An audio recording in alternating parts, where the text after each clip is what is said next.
السلام علیکم ناظرین، آج ہم آپ کو بتائیں گے کہ ظہر کی 4 رکعت سب سے پہلے کس نے ادا کی تھی۔ ظہر کی 4 رکعت جو ہم ادا کرتے ہیں، یہ سب سے پہلے حضرت ابراہیم علیہ السلام کی ادا فرمائی ہوئی ہیں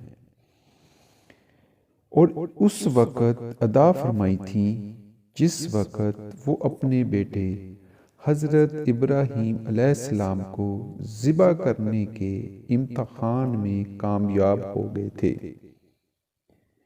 ایک رکعت تو اس امتحان میں کامیابی پر شکرانے کے طور پر ادا فرمائی کہ یا اللہ، آپ کا شکر ہے، آپ کی مدد سے میں اس مشکل امتحان میں کامیاب ہو گیا۔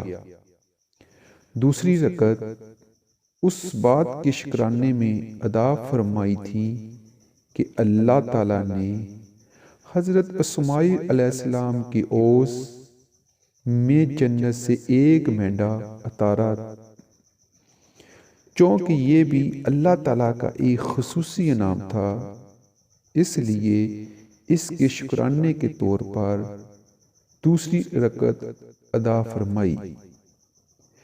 تیسری رکعت اس شکرانے میں ادا فرمائی کہ اللہ تعالیٰ نے اس موقع پر براہ راست حضرت ابراہیم علیہ السلام سے خطاب کرتے ہوئے فرمایا، یعنی ہم نے آواز دی، اے ابراہیم، بلا شبہ تم نے اپنا خواب سچ کر دکھایا، ہم نیکوکاروں کو اسی طرح بدلہ دیا کرتے ہیں۔ اس خطاب کے شکرانے میں تیسری رکعت ادا فرمائی۔ چوتھی رکعت اس بات کے شکرانے میں ادا فرمائی کہ اللہ تعالیٰ نے ایسا صابر بیٹا عطا فرمایا جو اس سخت امتحان کے اندر بھی نہایت صابر متحمل رہا، صبر کا پہاڑ بن گیا۔ اگر وہ متزلزل ہو جاتا تو میرے لیے اللہ کا حکم پورا کرنا دشوار ہو جاتا۔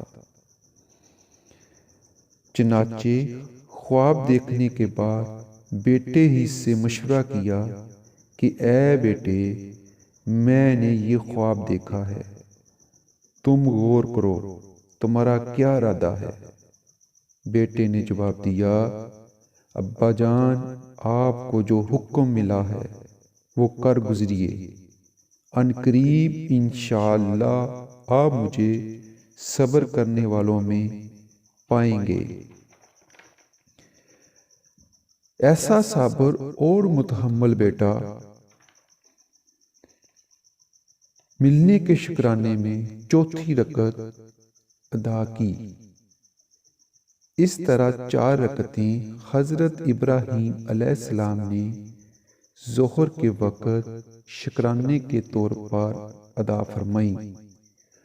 اللہ تعالیٰ کو ایسی پسند آئیں کہ سرکار دو عالم صلی اللہ علیہ وآلہ وسلم کی امت پر ان کو فرض فرما دیا۔